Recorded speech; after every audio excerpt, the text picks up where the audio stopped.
அனைவருக்கும் வணக்கம். சற்று முன் கிடைத்த முக்கிய அறிவிப்பின்படி கலைஞர் மகளிர் உரிமை தொகை திட்டம் குறித்து இன்று முக்கியமான மகிழ்ச்சியான அறிவிப்பை தமிழக அரசு வெளியிட்டுள்ளது.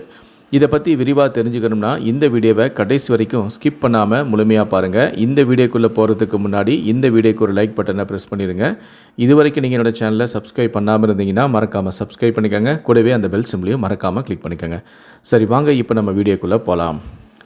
மகளிர் உரிமை தொகை திட்டத்தில் புதிய பயனாளிகள் சேர்க்கப்பட உள்ளனர். இதில் புதிதாக திருமணமானவர்கள் மற்றும் புதிய ரேஷன் அட்டைதாரர்கள் ஆகியோருக்கு பணம் வழங்கப்பட உள்ளதாக தகவல்கள் வெளியாகியுள்ளது. இதன் மூலம் கலைஞர் மகளிர் உரிமை தொகையில் தமிழ்நாட்டில் கூடுதலாக 2 லட்சம் பேர் இணைக்கப்பட வாய்ப்புள்ளதாக தகவல்கள் வெளியாகியுள்ளன. இந்த முறை இதில் கூடுதல் பயனாளிகள் சேர்க்கப்பட உள்ளதாக தகவல்கள் வெளியாகியுள்ளன.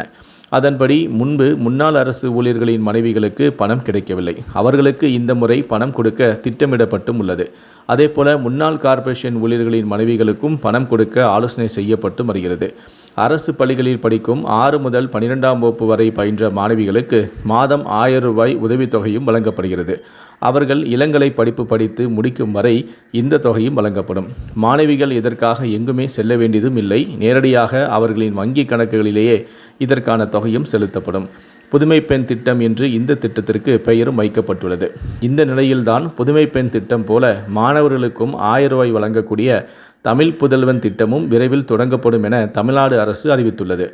அரசு பள்ளியில் படித்து கல்லூரியில் சேரும் மாணவர்களுக்கு இந்த நிதியும் வழங்கப்படும். இளங்கலை படிப்பு படித்து முடிக்கும் வரை மாணவர்களுக்கு இந்த தொகை வழங்கப்படும். மாணவர்கள் இதற்காக எங்குமே செல்ல தேவையும் இல்லை. நேரடியாக அவர்களுடைய வங்கி கணக்கிலேயே இதற்கான தொகையும் செலுத்தப்படும். தமிழ் புதல்வன் திட்டம் என்று இந்த திட்டத்திற்கு பெயரும் வைக்கப்பட்டுள்ளது. இந்த திட்டத்தின் தொடக்க விழா தான் விரைவிலேயே நடத்தப்படவும் உள்ளது. இதனால் இனி ஒவ்வொரு குடும்பமும் தமிழக அரசிடமிருந்து 3000 ரூபாய் வரை பெற வாய்ப்புள்ளது என்பது குறிப்பிடத்தக்கது.